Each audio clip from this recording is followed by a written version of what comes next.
अभी 3 दिन पहले ही नेक्स्ट जनरेशन जीएसटी रिफॉर्म्स लागू किए गए हैं।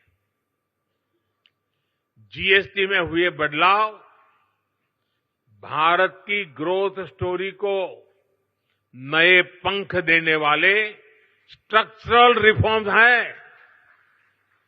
इन रिफॉर्म से जीएसटी रजिस्ट्रेशन आसान होगा, टैक्स डिस्प्यूट्स कम होंगे और एमएसएमईज को रिफंड भी तेजी से मिलेंगे। इससे हर सेक्टर को लाभ होगा। आप सभी ने जीएसटी से पहले और जीएसटी के बाद और अब तीसरा स्टेज है नेक्स्ट जनरेशन जीएसटी रिफॉर्म्स, यानी तीनों परिस्थितियों को अनुभव किया है।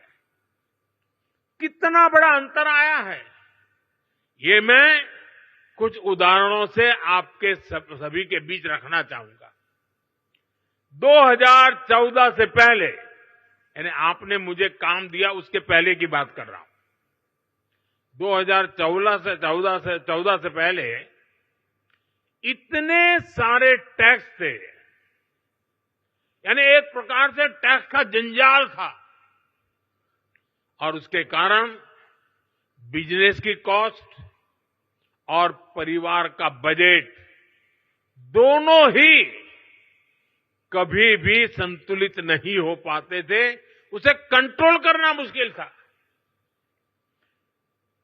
1000 रुपये की शर्ट पर, ये 2014 के पहले की बात कर रहा हूं, आपके पास पुराना बिल पड़ा हो तो निकाल दीजिए। 2014 के पहले 1000 रुपये की शर्ट पर 170 रुपये टैक्स लगता था, 170 रुपीज।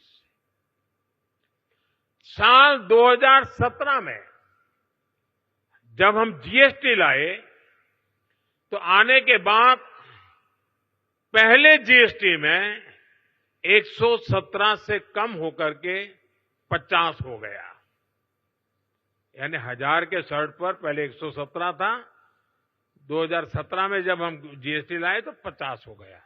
और अब 22 सितंबर को लागू हुए रेट्स के बाद 1000 रुपये के उसी शर्ट पर सिर्फ 35 रुपये टैक्स के रूप में देने होंगे।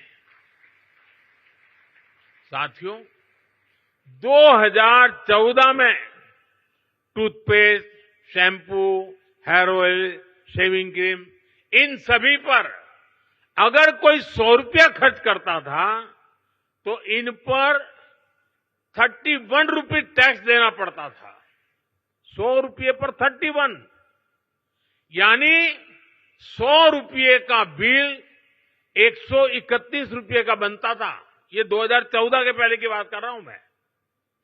2017 में जीएसटी आया तो 100 रुपये का यही सामान 118 रुपये का हो गया, 131 से कम होकर के 118, यानी हर 100 रुपये के बिल पर 13 रुपये सीधे बच गए।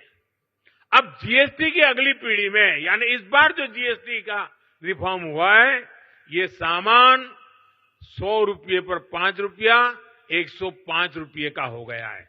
131 से 105 पर आ गया, यानी 2014 से पहले की तुलना में सीधे 26 रुपये की बचत, 100 रुपये पर 26 रुपये की बचत देश के सामान्य नागरिक को हुई है। इस उदाहरण से आज समझ सकते हैं कि एक सामान्य परिवार की हर महीने कितनी बचत हो रही है।